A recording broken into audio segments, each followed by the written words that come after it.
भंडारा जिल्हा परिषद सभापती पदाकरता झालेल्या चुरशीच्या लढतीमध्ये ईश्वर चिठ्ठीच्या लाभामुळे नवनिर्वाचित झालेल्या समाज कल्याण सभापती शीतलताई राऊत यांच्या येणाऱ्या 2.5 वर्षाच्या कार्यकाळात त्या कोणकोणत्या योजनांचा लाभ जनतेला मिळवून देणार बघा या संदर्भात घेतलेली एक मुलाखत।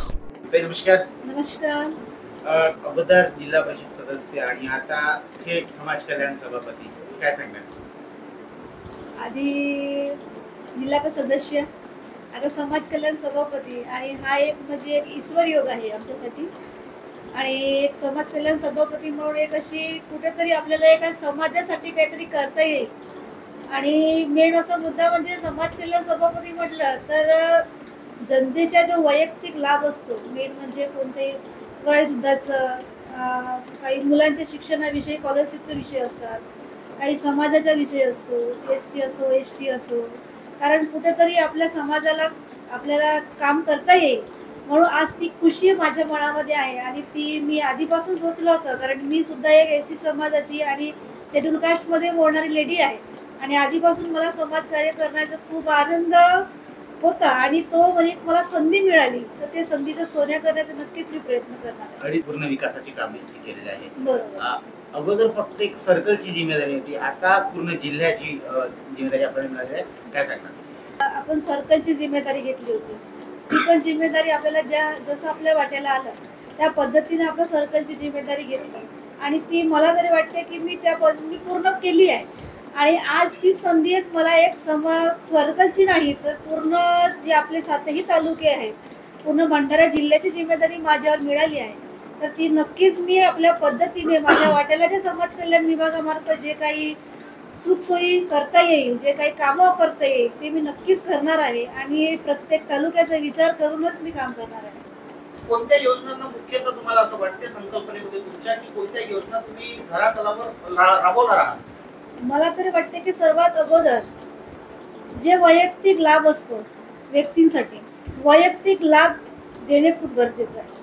कारण आजकाल कसं असते, आपण जे काही कोणतेही कामं असतात हे सर्व आपल्या नैसर्गिक जे काही आहे त्याच्याविषयी, जसं रोडाची म्हणा, नाल्याचे कामं, असे कामं असतात तर लोक त्याच्याकडे थोडाफार त्यांना तेवढं काही असं समाधान वाटत नाही। पण अगर त्यांना अगर थोडा वैयक्तिक लाभ मिळाला, SC असो ST असो, कोणताही समाज असो, OBC असो, त्यांना वैयक्तिक लाभ मिळाला तर तो समाधान आणि आपल्याला पण झालेला समाधान हा कुठेतरी एक चांगला उपयोग आहे अशी मी समजेन।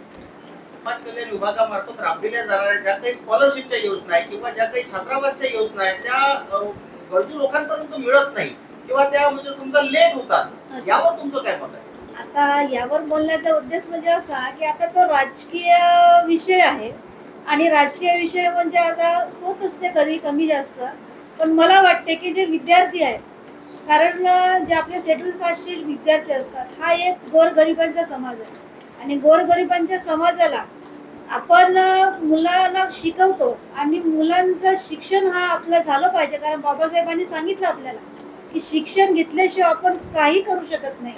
म्हणून आपण आज शिक्षणावर भर दिला पाहिजे, जेपर्यंत आपण विद्यार्थ्यांना आपण शिक्षित करणार नाही। आणि राजकारणामध्ये जसं आपल्या विभागामार्फत काही आपण त्यांना स्कॉलरशिप देऊ शकलो नाही तर ही एक दुर्दैवी गोष्ट आहे।